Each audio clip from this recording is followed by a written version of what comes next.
हरी विठ्ठल श्री ज्ञानदेव तुकाराम पार्वती पते हर महादेव सीताकांत स्मरण जय जय राम. श्री गुरु ज्ञानेश्वर महाराज की जय. श्री गुरु ब्रह्मानंद स्वामी की जय.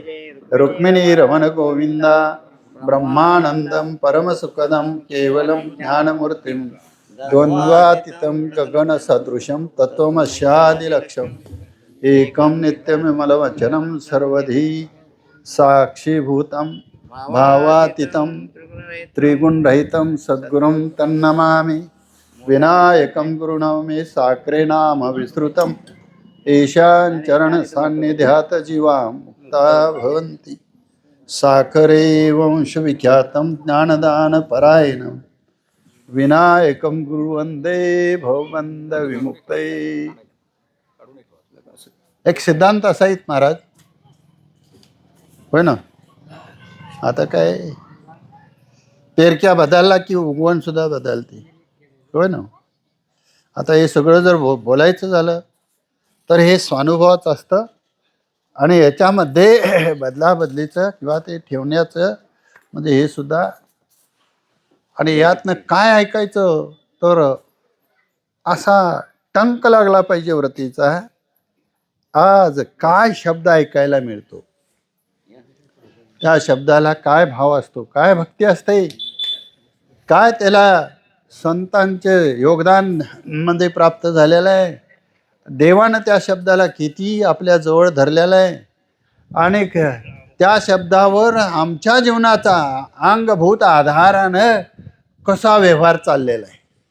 असं ज्या वेळेला आपल्या वृत्तीवर म्हणजे एखादं शब्द समजून घेण्याचं म्हणजे संकष्ट निर्माण होईल, त्यावेळेला तुमच्यासाठी मी बोलणार नाही, माझ्यासाठी तुम्ही बोलणार नाही, आमच्यासाठी एक भगवंतच येऊन बोलणार आणि ते असतं म्हणजे काकांचं जीवन असणार बरं का. आणि अशा या काकांच्या पुण्यतिथीनिमित्त आजची सेवा आपण 1 तासाभराचा वेळ खर्ची घालायचा आहे.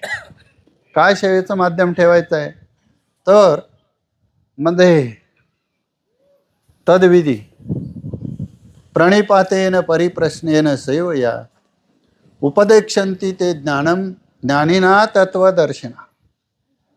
याचा भावभक्तीनं या उक्तीचा विचार करताना माऊलीनं त्याच्यावर ते ज्ञान पै बरवे जरी मनिया ते आणावे तरी संताया भजावे सर्वस्वी. जे ज्ञानाचा कुरुटा ते तर सेवा हा दारवंटा स्वाधीन करी सुबटा ओळंगुण तनु मनु जीवे चरणाशी लागावे अगरवता करावे दास्य सकळ मग अपेक्षित आपुले सांगते पुशिले जेने अंतकरण बोधले संकल्पाने. आपल्या अंतकरणाला बोध या वेळेला होतो म्हणजे त्यांच्यात आपली सेवा तनानं मनानं, तन म्हणजे हे शरीर, त्यातलं मन म्हणजे हे अपंचकृत महाभूताचं एक म्हणजे खोडील असणारी वस्तू आहे बरं का बा महाराज. आमच्यात हे सगळं आहे, हे हात आहेत, पाय आहेत, म्हणजे हे पंचमहाभूताचं कार्य सगळं आम्हाला दिलंय व्यवहारासाठी, भगवंताने दिलंय का आमचं आहे. आणि एक दिवस जर तो आता केवढा तापतोय सूर्य, काय चाललंय, कशी वागत्यात, कसं वागायला पाहिजे, म्हणजे टिकाव लागतो का, केवढीशी ताकद आपली शक्ती, केवढं जीवन आपलं, आणि आपल्यात म्हणजे विचार केवढा, कोणचा आवश्यक, धर्माचा का अधर्माचा, म्हणजे समाज प्रबोधनाचा सुखाचा, समाज हिताचा का समाज घाताचा. आणि यातनं जर आपला विचार आपल्याला कार्यरूपाने आहे का कारण रूपानं आहे, काय सांगशील. आमचा विचार आहे का नाही, आमचा विचारच नाही ना आला सका. मग जर विचार आहे तर का कळाय नको काय विचार आहे, कशासाठी आहे, कार्यरूपानं आहे का कारण रूपानं आहे.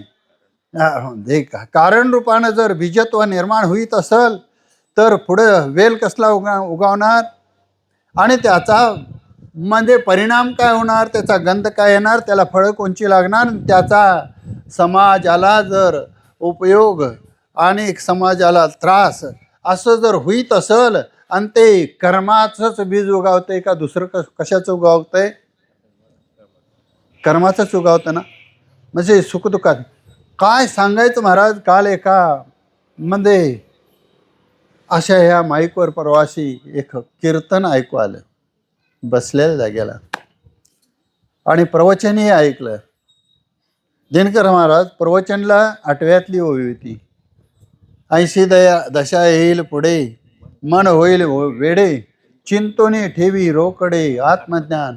म्हणजे कशी तोंडातनं लाळ पडावी, कंबार मोडावी, गुडगं चालून येत, डोळ्यान दिसू नये, कानान ऐकू येऊ नये, वाणीतला शब्द बाहेर पडू नये आणि तरी सुद्धा म्हणजे अहंकार गप बसू देत नाही. मी जरा पुढे तुमच्या पळतो म्हणून शर्यतीत आहेच नाव आहे बरं का. म्हणजे बसलेल्या जाग्यासनं उठता येत नाही तरी सुद्धा शर्यतीत नोंद नाही केली तर शर्यत बंद पाडायला तयार. इथे आता अशा अवस्थेतनं म्हणजे पुष्कळ त्याला तरी घरची तरी अनुकूल आहेत काय. बाईल म्हणती खर मरता तरी बरे रे, नाशेले घर बांधले कुणी.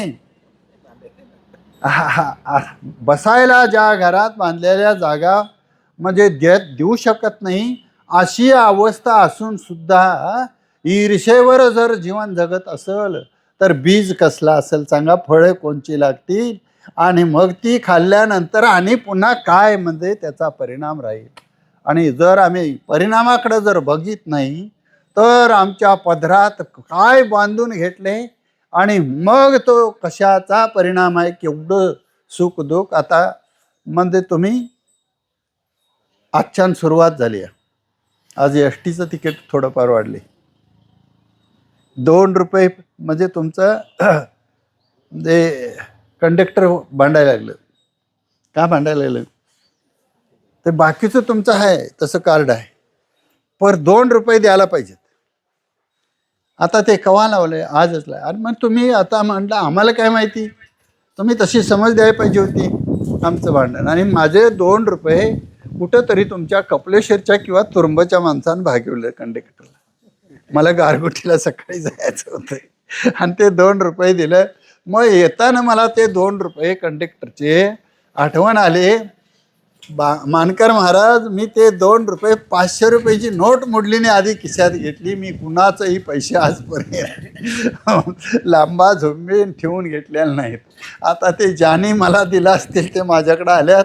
आता ते काकासनी मी अर्पण करतो, माझ्याकडे त्यांचं कर्ज नाही असं मी तुम्हाला जाहीर सांगतो. सकाळी मात्र माझ्याकडं माझ्यासाठी 2 रुपये तुमच्या या 2 गावापैकी, कारण तुरुंब पाठीवर तो ते ग्रस्त उतारलेत आणि त्याने महाराज हे 2 रुपये त्या माणसाला द्या आधी पहिलं म्हणले.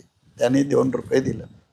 अरे मी येताना मग ते म्हणजे मोड करून 500ची बाबा मी 50 रुपये देतो म्हणतो. तुला 50 घे, मला 450 दे. माझ्याकडे नाहीत, आता मी काय करणार. 2 रुपयेसाठी मी 50 रुपये द्याय उठलो. हा जो परिणाम आहे, किती प्रकल्प, किती सुविधा आणि किती घोषणा आणि किती ठिकाणी योजना आजची मोडायची उद्या दुसरीच करायची. आणि त्यातनं म्हणजे हे वातावरण आता जागतिक लेवलला काय चाललंय, संघर्ष चाललाय. माणूस मध्ये जगवायचा प्रयत्न आहे का काढून टाकायचा, काय चाललंय. तर आता हे इकून जर बघितलं तर आता त्यात भडका मध्ये पेटवा पेटवी बॉम्ब हल्ला म्हणजे काय, आग्नेच नो काय एकमेकावर. आता तो नाही जरी झाला तरी त्याचा तो रेल्वे खाली तरी जाईल, नाही तर मग आता ऐकून जर बघितलं तर ह्या विचाराचा आणि याचा संस्काराचा आणि याचा परिणाम जर बघितला, जीवनाचा भरवसा आहे का, धर्माचा भरवसा आहे का, कर्म घडत नाही का, धर्म सोडून घडतंय का, धर्मानं घडतं. धर्माच्या कर्माला म्हणजे भय नाही बरं का. धर्माचं कर्म तारत असतं आणि अधर्माचं कर्म तुम्हाला मारत असतं. म्हणजे निर्विवाद, यात शंका नाही. म्हणजे हे आता मध्ये तुम्हाला गाथ्यातलं एक संत वचन सांगू का? एखादं छोटंसं जरी वचन आपल्याकडं परिपाठ बसला, विश्वास राहिला, तर आपल्याला म्हणजे अनुभूती संपन्न असा संबंध येतो. एक देव तारील त्याला मारील कोण, असं वचन आहे. आणि त्याच्या पुढं असं लिहिलंय महाराजांनी, न मोडे पायी काटा हिंडता वन. मनात न जरी हिंडला मनुष्य तो, तर त्याला पायात काटा मोडणार नाही. असं प्रत्येक जीवाच्या ठिकाणी जो उपाधीचा संबंध आहे, म्हणजे त्याचं त्या उपाधीचं रक्षण करण्याचं कार्य कुणाचं आहे तेवढं सांगा. शरीर आमचं आहे, गोष्टी करायला आम्हाला दिलंय का आमचं आहे? हात पाय डोळं घरदार आम्ही उभं केले, आमची गाडी घोडी माडी काय असेल ते लवा जमा, हे सगळं म्हणजे आमचं आहे असं समजतो. कुठंपर्यंत याच्यामध्ये आम्हाला देवानं उभं केलंय का उभं राहिले? काय काय काहीच देवा. हा सप्ताह कुणाचा? देवाचा ना. आता देवाचं अस्तित्व कसं? मग आता देवाचा केवढं उपकार आहेत? सूर्य कुणाच्या सत्यानं, रात्र कुणाच्या सत्यानं, नुसता दिवस असं असेल तर ऊन वारा पाऊस हे कुणाच्या सत्यानं. म्हणजे मालकी कुणाची? आमची काय? चालतं का तिथंपर्यंत? त्या अग्नीवर तरी सामर्थ्य, त्या पावसावर तरी सामर्थ्य, म्हणजे त्या म्हणजे याच्यावर पृथ्वीवर तरी सामर्थ्य, वायूवर सामर्थ्य का आकाशात तरी भरारी मारून येता येते?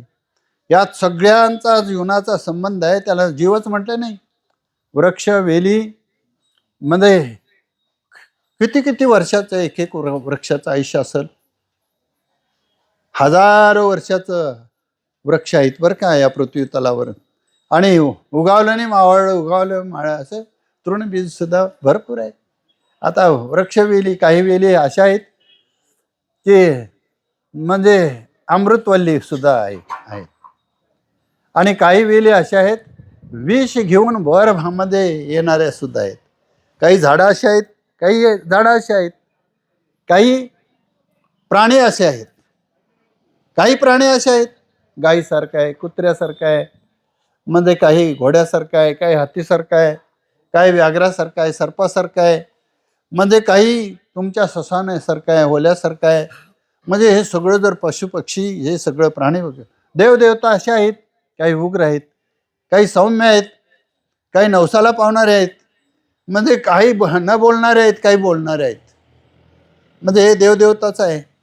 इंद्रचंद्राधिक हे सगळे, ह्या सगळ्यात जर बघितलं तर आधिभौतिक, आधिदैविक, आध्यात्मिक जीवन सगळ्यांचं आहे.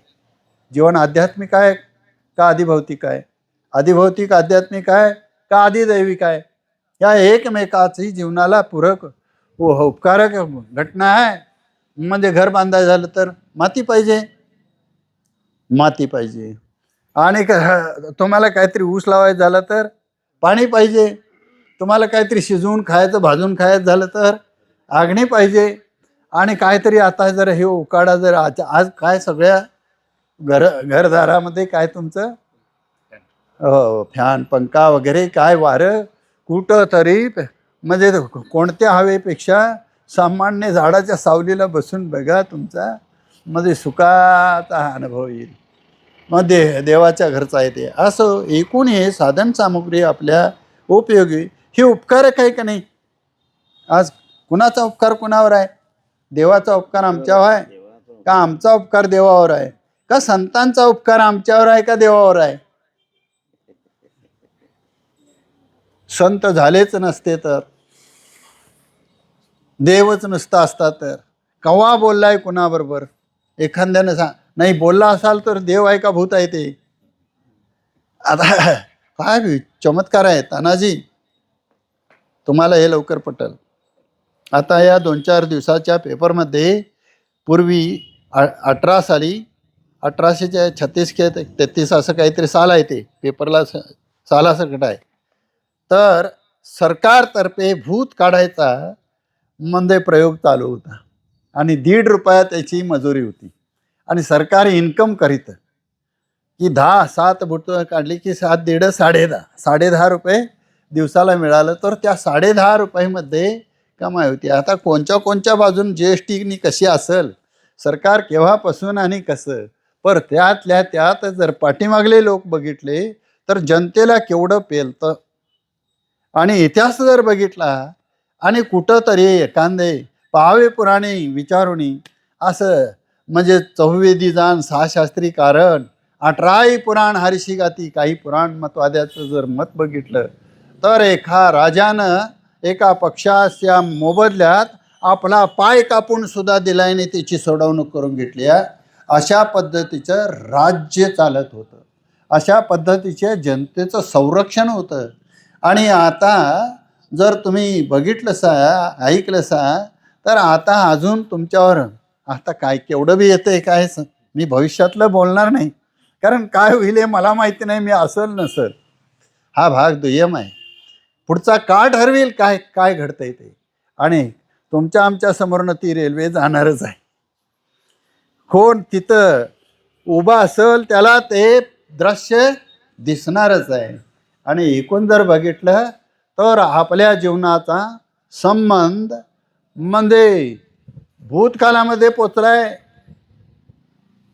काल म्हटलं की काय होतंय महाराज, मानकर महाराज, काल कशाला हा शब्द कशासाठी आहे? काल स्थिर आहे का अस्थिर आहे? कालाचा थोडासा 1-2 शब्दानं म्हणजे ओवापोह करूया आपण. ज्याला काल म्हटले, काळ म्हटलंय त्याला, म्हणजे काळ काय करतो? मागणं पुढं सरकतो का पुढनं मागं सरकतो? काय कालाचं काय चिंतन कधी झालंय काय? पाठ झालाय काय यातलं? मग कशाचं पाठ काय? खोपडा, घराचा खोपडा झाडून होत नाही आणि सगळं काय, सगळं आपलं दंगत चालल्यात नसतं. म्हणजे आम्ही केलं, कार्य केलं, काहीच होत नाही आमच्यानं. झाला तर संसारच, आणि त्या संसारातलं सुखदुःखाचा विचार म्हणजे संत विचारानं जर बघितलं तरच आपल्याला कुठंतरी दिलासा मिळतो. आपलं जीवन जर कोणीतरी आपल्यावर उपकार नाही केलं तर अडचणीतलं जीवन आहे. आणि कोणी उपकार केल्यात खऱ्या अर्थानं हे आपल्याला सांगताही येत नाही. 4-2 शब्दात सांगता आलं तर मी गुरुजी नीट ऐकावं लागलं आजचं प्रवचन तुम्हाला. मी मधीच आता सावध करतोय तुम्हाला. खऱ्या अर्थानं कुणाचा उपकार आहेत आणि काय आणि कसं आहे. आपलं जीवनच असं आहे म्हणजे जीवनाला आगंतुक समजू नका. कार्यकारणाचा संबंध विचार करायला गेलो तर अगोदर म्हणजे काही संचित आहे का क्रियमन आहे?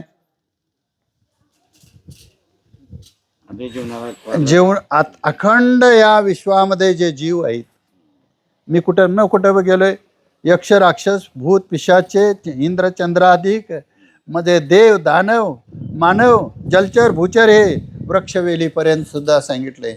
आणि याच्यात असं सांगावं असं वाटते मध्ये तुमच्या मनात काहीतरी घालमेल होऊ नये. हे तर आमचं गोत्रच आहे, हे सगळं तुमचं आमचं गोत्रच आहे. होय म्हणलासा तरी बी आहे आणि नाही म्हणलासा तरी बी आहेत, गोत्रच. त्याशिवाय आम्ही वृक्ष लावतो का नाही, मध्ये गाय पाळतो का नाही, वानर कावळा म्हणजे इतर पशुपक्षी कुत्रा मांजर देवाधिकांपर्यंत जातो नाही. अयोध्येला जाऊन आली की ह्या भागातली लोक, आणि काही जातील राम रावण वगैरे, हे सगळं इत्थंभूत सगळं एका कालामध्ये. कालाचं चिंतन असं आहे महाराज, काल मध्ये कशातही सापडत नाही. कालाला तुम्ही भूतकालाचा संबंध ठेवणार का म्हणजे भविष्यकालाचं ठेवणार का वर्तमानाचं? कालाचं चिंतन केलंय का तुम्ही? सापडतच नाही, कोणत्याच कालात सापडत नाही. भूतकाळात काल तोच, वर्तमानात कालात आता काल तोच. आता कालचक्राचा संबंध कसे आहेत बघा. आपल्याला म्हणजे कालचा दिवस मागं पडतोय म्हणल्यावर आपला प्रवास चालू आहे का काल फिरायला लागला आहे? कालचक्र फिरतंय का आपला प्रवास चालू आहे? म्हणजे एवढं तुम्हाला पटेल काय? असलं वचन बोललं तर चालतंय काय? बघा, तुम्ही राहणार आहे का जाणार आहे? निर्विवाद न काय? मग आता आम्ही गेल्यावर आम्ही आता भविष्यात काय घडते ते आम्हाला माहिती नाही. भविष्याला आम्ही टिकलो नाही, भूतकालाची आठवण नाही, वर्तमानात कसं जाणार आता? तुम्हाला काय देवाचा अनुभव, तुमच्या जीवनाचा अनुभव? तुम्ही सुखी आहे का दुःखी आहे? तुमच्याकडे शत्रू आहेत का मित्र आहेत? तुमच्याकडे गोत्र आहे का तुमच्याकडे काय आहे? गोत्र नाही? काय काय करणार? जाणार एवढं सांगून चालत नाही. मग जाणार कसं? मध्ये इथलं काय घेऊन जाणार का इथं काय ठेवून जाणार? काय घेऊन आलता? काय घेऊन जाणार आहे काय? कुणी नेलं असतं तर मग त्याचं झालं असतं. ते नेता येत नाही, घेऊन येता येत नाही. आलाय म्हणजे तुम्हाला हे वापरायला दिलंय. वापरलंय का तुमचं झालंय? तुमचं नाही ना काय? जाताना आरडाओरडा करू नका. म्हणजे आता हसत खेळत आहे तुम्ही, जाताना सुद्धा म्हणजे येता तरी सुखे या, जाता तरी सुखे जा, कोणावरी न बोजा या झोपडीत माझ्या. तुकडोजी महाराजांचे बरं का हे विचार. येताना कसं यावं? सुखी यावं.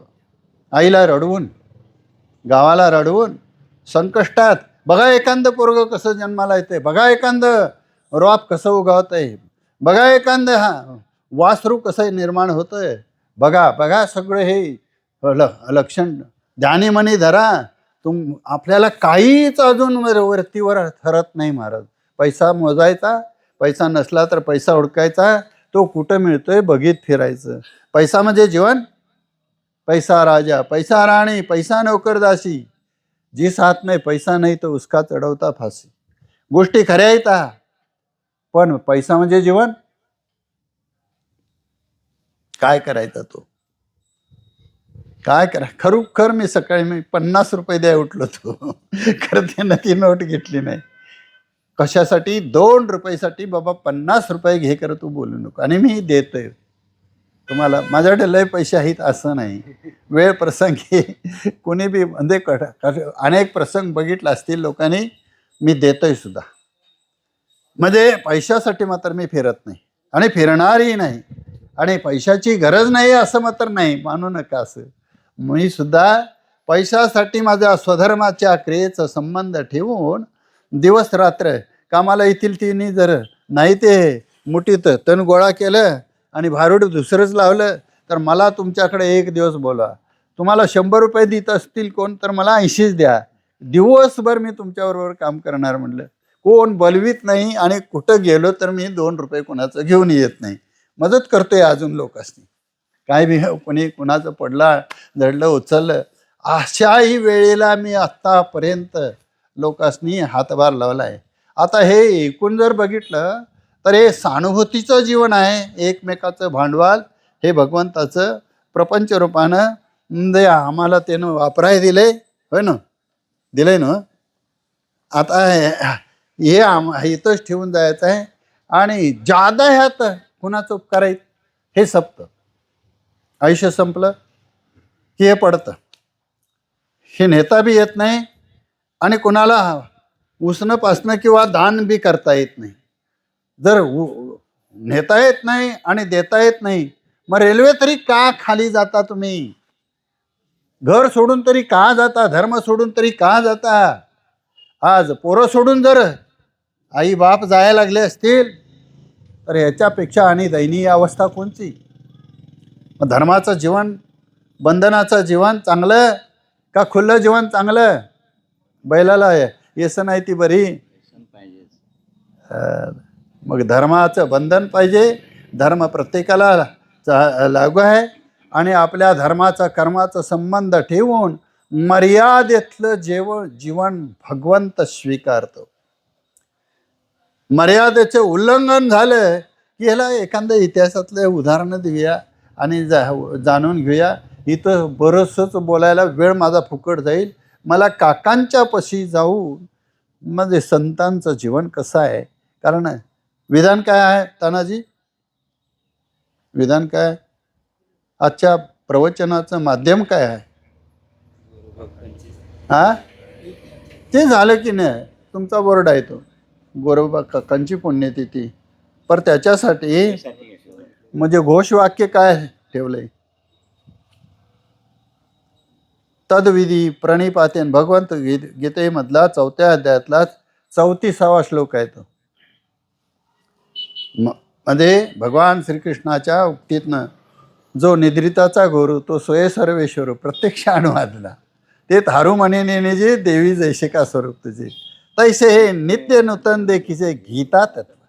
गीता नाम विख्यात सर्व वाङ्मयाचे मतीत, जेने आत्मा होय हस्तगत रत्न जैसे. आत्मा ही हातात घ्यायची वस्तू आहे का? पर या गीतेचं एक वैभव असा आहे की त्यात दुसरा विषय नाही. मग आमच्या कीर्तनात नि प्रवचनात काय येतो, का गोष्टी येतात महाराज? काय म्हणायचं हे नाही. एखादी जर गोष्ट सांगितली तर शेरावडतात श्रोते. मग श्रोतेच जर वक्ते असतील, त्यांना सगळंच माहिती असतं, सांगायचं तरी का, अशी अडचण निर्माण होते. म्हणून म्हणजे तत्कथनम तत्चिंतन चिंतनम अन्योन्य तत् प्रबोधनम, तेच बोलायचं, तेच ऐकायचं, तेच घ्यायचं द्यायचं बरं का. दुसरा विषय जर छापशिला कर्मणुकीचा आणि कर्मणुकीसाठी जर म्हणजे कीर्तन सांगशिला कीर्तनकार, तर तुका म्हणे देती घेती हो असू दे. या कलियुगामुळे झाले सत्याचे वाटोळे, मेघ पडो भीती पीक विसरली क्षिती. मग आता ऐकून जर बघितलं तर मेघ पडो भीती, आता पेपरला छापलंय बघा, पाऊस काल अपुरा आहे, वनवा पेटला आहे आणि सांभाळून जीवन जगा इशारा आहे. आता काय जीवाला सांभाळायला पाहिजे ते देवान सांभाळायला पाहिजे. देवाचं तसं उपकार आहेत, देवाचं उपकार नुसता आधारभूत आहेत, पर संतांचं उपकार वैचारिक पातळीवर आहे. जीवन जगावं कसं, जीवन देणं आणि जीवनात समाविष्ट अन्वयानं राहणं हे देवाचं कार्य आहे. विसरू नका, देवाचं कार्य कुठलं आहे? एक देव जीवाला जीवन देतो आणि त्या दिलेल्या जीवनामध्ये व्यवहारात तो अंगभूत राहतो, साक्षीत्व तो असतो. कसा सांगितला ईश्वर शास्त्रामध्ये? असा ईश्वर सांगितलाय, सर्वांच्या हृदयदेशी मी अमुका जयशी, बुद्धी स्फुरे हारणीशी ते वस्तुगामी. बुद्धीलाच काय का? सर्वांच्या हृदयदेशी मी अमुका जयशी, मी कोणतरी आहे, मी एक ब्राह्मण आहे, क्षत्रिय आहे, वैश्य आहे, स्त्री आहे, पुरुष आहे, शिक्षक आहे, विद्यार्थी आहे, शेतकरी आहे, आणि कोणतरी दुकानदार आहे, आणि कोणतरी येडा आहे, खुळा आहे किंवा शहाणा आहे आणि मंत्री आहे, नाहीतर आणि कोणतरी एखादा कर्मचारी आहे, ऑफिसर आहे. या सगळ्यात जरी काय झालं तरी मी म्हणणारा जो अंगभूत आधार आहे तो देवाचा आहे आणि तो त्या सर्व हृदयामध्ये राहिलेला आहे.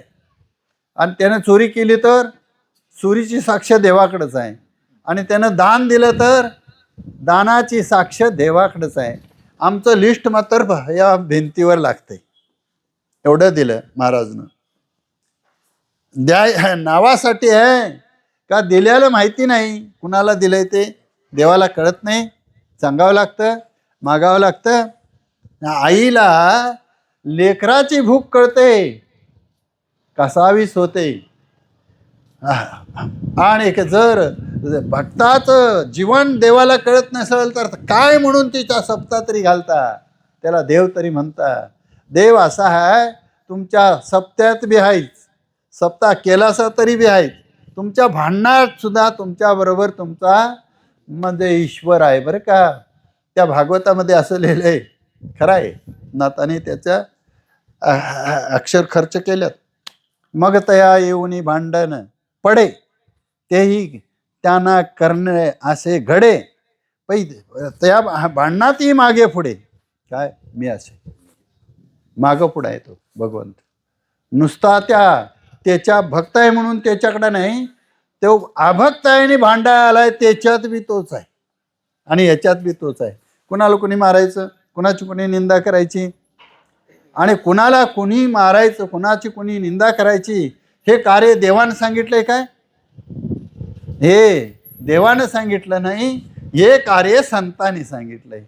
म्हणून तद्विधी प्रणिपातेन परिप्रश्नेन सेवया, या प्रणिपातेन हा महत्वाचा मुद्दा आहे. श्लोकात तद्विधी घालून प्रणिपात घातलाय. अशा देवाला तुम्ही नमस्कार करा, अशा देवाला शरण जावा. तुमच्या कार्यात तो सकाळ संध्याकाळ ओतप्रोत इत्तंभूत बारशापासून 12व्या पर्यंत आहे. तुमच्या बारशाला जो येऊन बसलाय आधीच तो बारशात का पोटात तिथनं सुरुवात आहे तिची. जिथं जिथं व्याप्ती आहे तो व्यापक आहे. आणि त्याचं कसं आहे, भरला घनदाट हरे दिशे, असं त्याचं लक्षण केलंय. लक्षण करीत जाऊया. आता तो कुठं आहे, म्हणजे द्वारकेचा राणा पांडवा घरी. जो पांडवा घरी आहे तो भगवान श्रीकृष्णच नो काय. आता तोच द्वारकेचा राणा पांडवा घरी. मग त्याच्यासाठी तुम्ही काय करा, हरिमुखे म्हणा, हरिमुखे म्हणा. आणि भरला घनदाट म्हणजे चौवेदी जाण. कुणी कुणी सांगितलंय बघा, 4 वेदानं सांगितलंय. साई शास्त्र कारण, शास्त्र कारण आहेत बरं का. कार्य कोणचं आहे, व्यवहार आहे. जे तुमच्या आमच्याकडं व्यवहार होतो तो त्या शास्त्राच्या आधारे व्यवहार असावा. शास्त्र काय सांगतं, शास्त्र आणि अशास्त्र. अशास्त्रम घोरम पापम. शास्त्राला सोडून जर व्यवहार झाला तर अशास्त्र आहे, ते घोर आहे, ते पाप आहे ते. आणि त्याचं फल सुख आहे का दुःख आहे. धर्माची स्थापना करून का धर्म मोडून. घर सोडून जाणारी माणसं धर्मात आहेत, आचारात का धर्म सोडून आहेत. आता जाऊन येणे जावावं, कामाधंद्याला, नोकरी चाकरीला, काहीतरी व्यवहारासाठी जावंच लागेल. आणि त्यात म्हणजे अवघड आहे पुढचं. अधर्माची क्रिया केव्हाही तुम्हाला हिताचं कार्य करू देत नाही, त्यात घाताचंच कार्य असतं. आणि एकूण जर बघितलं तर म्हणून जपून म्हणजे चाल असावी, जपून विचार असावा. आणि हा विचार कर्म मात्र सर्रास ईश्वरानं ठेवलेला आहे समोर. आणि ते कसं करावं हे कुणी जर शिकवलं असेल तर आमच्या गुरुजींनी शिकवलं, असं मगाशी विषय झाला आल्याबरोबर. पर गुरुजींच्याकडं कुणाकडं आलं तर संतांच्याकडून आलं बरं का. म्हणून तद्विधी प्रणिपातेन परिप्रश्नेन सेवया, याचा संबंध असा म्हटलाय आहे त्याने. म्हणजे काय, ते ज्ञान पैगा बरवे, बरव ज्ञान आहे. जरी म्हणणी अति आणावे व्यवहाराचं, जीवनाचं, आणि आपल्या अवतीभोवती सगळ्या विश्वाची संगती लावणारं जे ज्ञान आहे, म्हणजे हे विषयी ज्ञान नसून जीवाला अंगभूत जीवन कसं जगवलंय, कोणाचा आधार आहे आणि त्यात विचार कोणाचा आहे, हे ते बरव ज्ञान. आणि ते संताया भजावे सर्वस्वी. आता संतांची सेवा केल्याशिवाय, म्हणून उपकार देवाचं जास्त आहेत का संतांचं जास्त आहेत. देवाचं म्हणशीला नाही तर उपकार नाहीत, तो आमच्याबरोबर आहे. उपकार नाहीत बाजूला करा बघूया. देवाला बाजूला करून जीवन जगता येईल तुम्हाला. मग गुळाला बाजूला करून गोडी, गोडी म्हणजेच गुळ आहे, गुळ म्हणजेच गुळ. देवाला बाजूला करून देवी, मग देव आणि देवी 2 ठिकाणी काय एकी ठिकाणी. देव म्हणजे उपाधी, देव म्हणजे म्हणजे चैतन्य साक्षी ज्याला ईश्वर म्हणतात तो, ज्याला आधार म्हणतात, चालवतो बोलवतो तो, त्याला देव म्हणा. देव दुसरा कुठला? मग त्याचं रूपक केलंय आणि बसविलंय. काय सुंदर ते ध्यान, उभे विटेवरी करकटावरी तुळशीहार गळा. लक्षण केलंय ते. आपल्याला पाहिजे तसं सजीवलंय त्याला. मध्ये पेरवणी शेता जायचे, पुजवणी देव पाहिजे. देव पुजानी मग बघा. देवाला अभिषेक करा, देवाची स्थापना करा, जीर्णोद्धार करा. म्हणजे त्याच्यात सामर्थ्य. इथं सुद्धा काहीतरी झालंय नवजून झालंय. म्हणजे त्याला काही भटजी वगैरे, मी चालतो की हो, मी आलतो. आणि त्याला सामर्थ्य आहे, सजीवत्व प्राप्त होतो देवाला. कोणाखंड? निर्जीवाखंड का सजीवाखंड? काय सांगशील? काकांच्यासाठी शब्द. आणि जर ते सजीवाखंड होतं, सजीवाचा अनुभव काय आहे? अनुभव व्यापकतेने महात्मा येतो. म्हणजे महात्मा काय अवस्थेत असतो? काय अवस्थेत असतो? देवाची प्राप्ती. म्हणजे हे पुरुषार्थ आहे का? देवाची अप्राप्ती असेल तर प्राप्ती. देव अप्राप्त आहे का प्राप्त आहे? प्राप्त आहे. मग प्राप्ताची प्राप्ती काय पुरुषार्थ आहे? प्राप्ताची प्राप्ती काय? इथं कर्तव्याला काय जागा आहे सांगा? काय केलं सा मग देव मिळवायसाठी? काय 2 पैसे खर्च केलं सा? कुठं जावावं लागलं? कुणाकडे मागावं लागलं? म्हणजे जर काही न मागता, कुठं न जाता, म्हणजे न उठता, न बसता, न झोपता असल त्या अवस्थेमध्ये देव जर प्रगट होईत असेल आणि अनुभूती संपन्न असा कळून जर येत असेल आणि आधार त्याचाच आहे असा जर बुद्धीचा निश्चय होत असेल, ज्या क्षणी असा बोध झाला त्या क्षणी तुम्ही देव आहे का जीव आहे? बोधामध्ये निश्चय असावा. आपल्या व्यवहारात म्हणजे डळमळीतपणा, भक्तीमध्ये भाव असावा आणि अहंकारामध्ये कर्तृत्वाची जाणीव असावी. मी काय करतोय हे सगळं असावं बरं का. भाव, भक्ती आणि बोधात मात्र फक्त जाणीवच असावी. ज्या क्षणी बोध होईल त्यावेळेला तुम्हाला तिची जर जाणीव झाली, पायी काटा नेते ते व्यथा जेवी उमटे. जसं पायात काटा लागल्याबरोबर जीवामध्ये त्याची टाचणी बोचलेली. मग अशी मी जखमा दावल्या गुरुजीसनी पायाच्या. बसायचं कसं? आणि अजून बसलोय, पाय हलवाय नाही. तास संपत आलाय तुमचा. म्हणजे संपलाय काय? काय झालंय? 10 मिनिटं आहेत. आता मी तुम्हाला तेवढ्याबद्दल काय सांगायला लागलोय? महात्मा कसा असतो?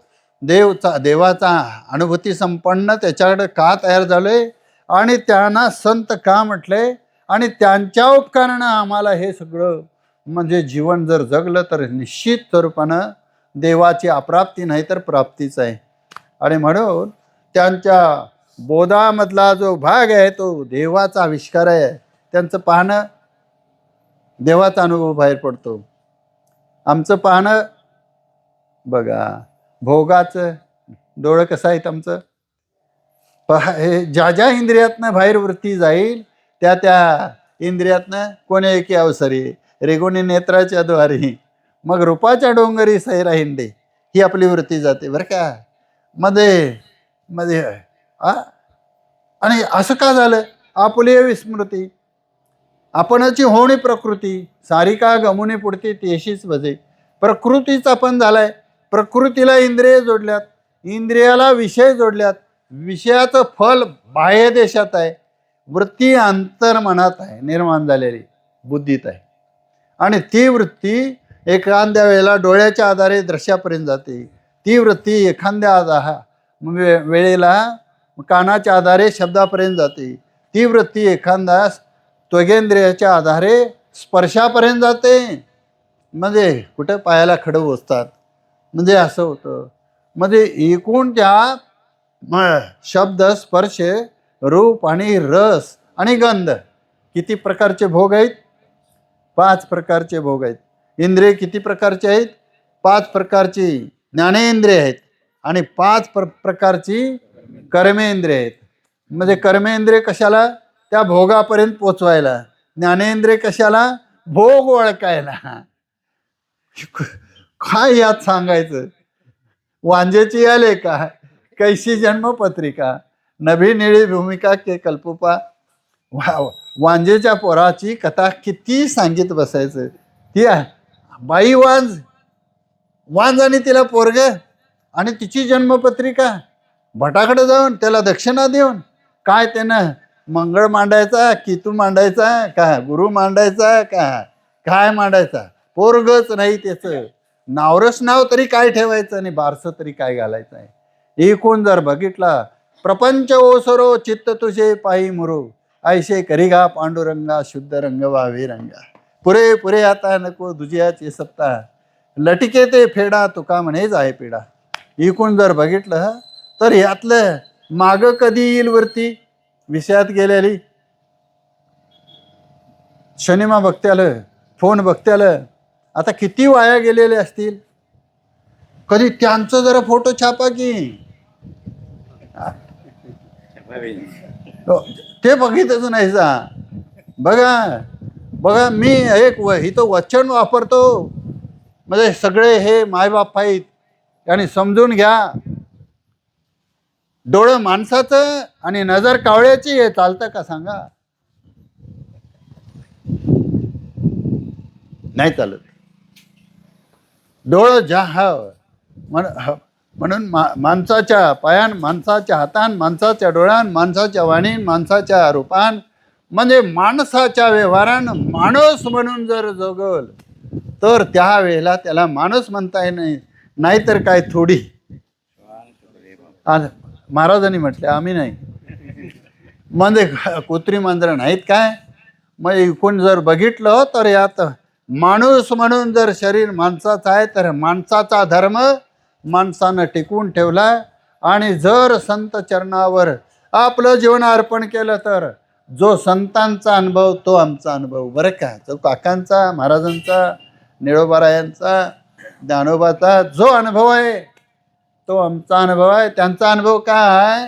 हे समस्त ही श्री वासुदेव ऐसा प्रतिती रसाचा ओतला भाव, भक्ता माझी राहो ज्ञानी या तोची. बरं का, ते ज्ञान पैगा बरवे, जरी मनी हाती आणावे तरी संताया भजावे सर्वस्वेशी.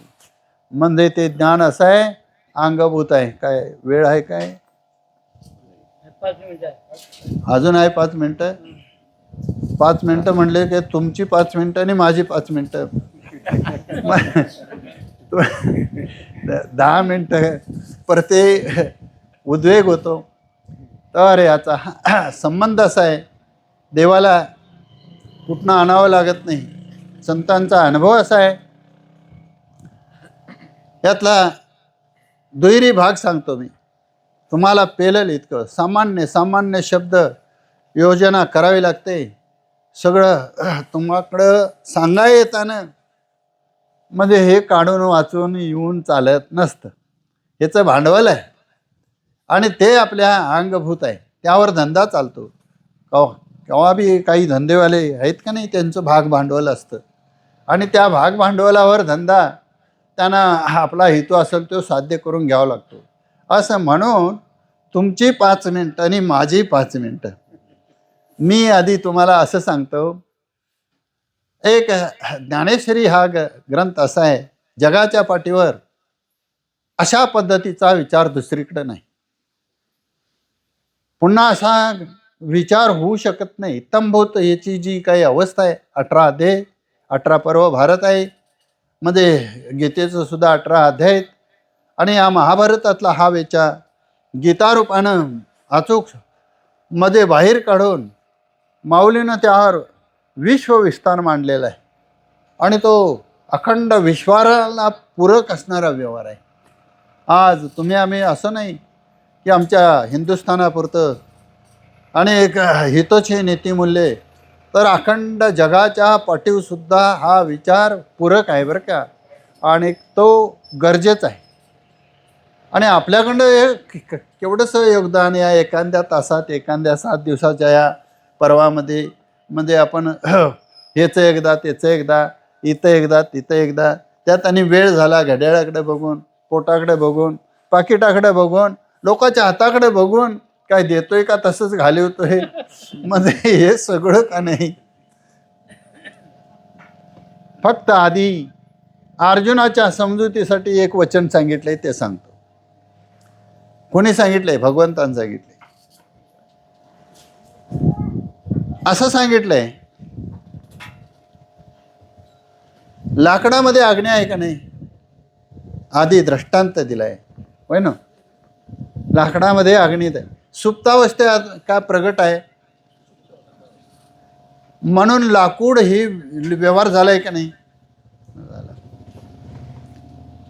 आता असं म्हटलंय माऊलीन की हे अर्जुना, जर या अग्नी काष्टे खाय का काष्टच अग्नी होय? त्या अग्नीने लाकूड खाल्लं का अग्नीच लाकूड झालं? काय सांगशील? लाकडं आहेत काय? आता गॅस आहेत, सिलेंडर मोदीचा आहे म्हटल्यावर म्हणजे तुम्हाला हे तुमच्या रोजच्या म्हणजे अनुभवाचं समोरचं साधं उदाहरण आहे. आणि ह्या जरासं या घुसपात गेलं की आपल्याला लाकडं दे, तर सगळी हे अनुभवाचे आहे.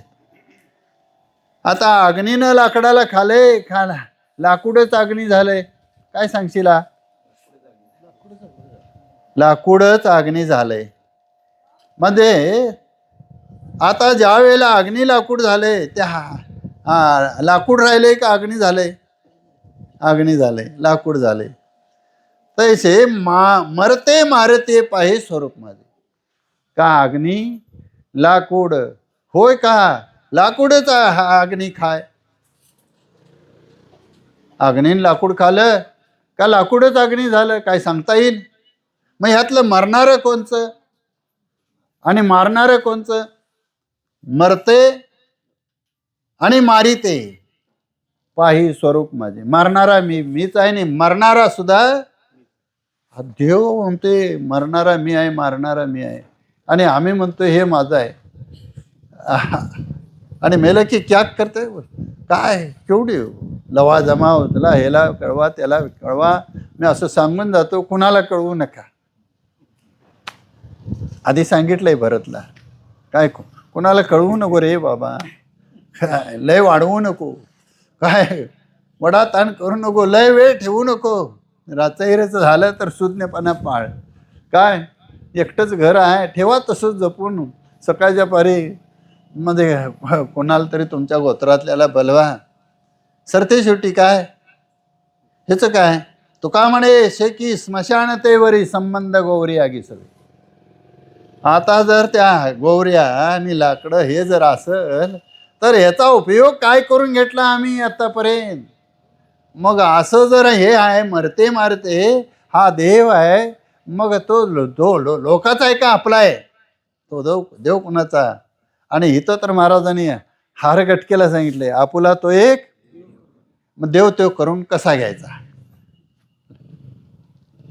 लग्न लावत्यात नवरा नवरीची, मग तसा करून घ्यायचा. म्हणजे अंगात येते ऊद घालत्यात, तसा करून घ्यायचा. म्हणजे काय करावं लागत नाही त्या देवासाठी. त्या बुद्धीचा निश्चय करा. आणि तो म्हणजे इथला जो देव असा सांगितला आहे, मरणारा आणि मारणारा मीच आहे. म्हणजे नाम मात्र तू आहेस अर्जुना निमित्त. म्हणजे कोरडे ईश भोग तू हे मारून अगोत हे कसं चित्रीचे शिंवाडे होय ना, पुसून ओलेने हाती घ्यावं पुसून. हे चित्रातलं जे वाघ आहेत सगळं हे काय करायला लागलं चित्रातलं.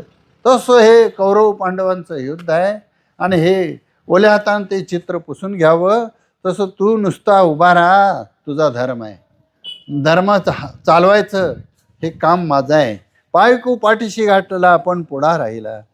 मग शस्त्र धरलं का दोऱ्या धरल्या, गाडीवान झाला. मारणं हे निमित्ताने घेतलं नाही. ज्याला निमित्त उपादान लागत नाही त्याला देव म्हणा, त्याच्याशिवाय कार्य होत नाही त्याला देव म्हणा. असं कळलं तरच देव म्हणा. आणि तो चैतन्याचा भाग आहे. आणि चैतन्यांचा आहे शरीर चालवलंय आणि चैतन्यानंच म्हणजे बाजू अंग काढून घेतलं. देहीचा अग्नी गेला, देहनो हे चिकलू ओला. जोपर्यंत हे चालतंय तोपर्यंत ह्याला चालवा, हे बोलतंय तोपर्यंत बोलवा. कोणीकडे चालवा? देवाकडे चालवा, देवाबरोबर बोला, म्हणजे देवाला बघायला हवा. आणि मग ज्या वेळेला आपली वृत्ती सगळी तिकडं लागेल त्यावेळेला आपल्या वासनेचा क्षय होतो आणि वासना निवृत्त झाली की देव तुमचा प्रगट करावा लागत नाही. तुमचा आत्मचैतन्य ब्रह्मस्वरूपता म्हणजे ज्याला म्हणजे व्यापकता, निर्विकारत्व, निरुपचार संबंध राहतो, त्याला ताण लागती का बा? भूक लागती? यावं लागतंय का जावं लागतं?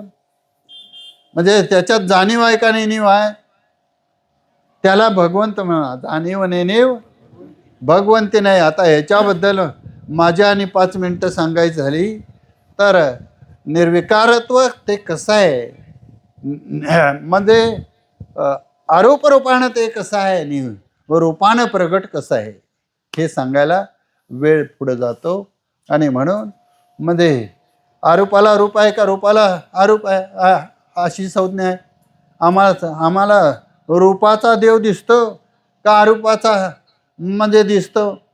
आरोपाला कसं जाणावं का बघावं? जाणून या माते जे पाहू विसरले मागते, जैसे सागरा येऊन सरते मुरडावे ठेले. नदी जर एकदा समुद्राला गेली तर एकदा देव झाली तर वृत्ती तुका म्हणे माझी भाक. आता कशाला म्हणायचं सारखं ते प्रमाण? पंढरीचे भूत मोठे आल्या गेल्या झडपी वाटे, तेथे जाऊ नका कोणी, गेले नाही आले परतुने. बहु खेचेरीचे रान जाता वेडे होय मन, तुका पंढरीशी गेला पुन्हा जन्मा नाही आला. बरं का, मागील या जन्मा मुक्त झालो, आता देव पाहोया गेलो, देवची होऊनी टेलो. अशा ह्या देवाच्या स्वरूपाबद्दल पुष्कळ रात्रभर सांगता येईल. मग तुम्ही मात्र ऐकायला बसाय पाहिजे. पर पुढं कीर्तनला महाराज येणार आहेत आणि मी आता काय ते अधिक लांबड लावणार नाही. मला जरा आमच्या इथं गोत्र आहे, इथं पाहुणे एक आचार्य आहे आणि मग अशी कानावाला आहे, मी तिकडं जाऊन येतो. ते बंद करा आता आणि तुमची सेवा झाली असं जाहीर करतो.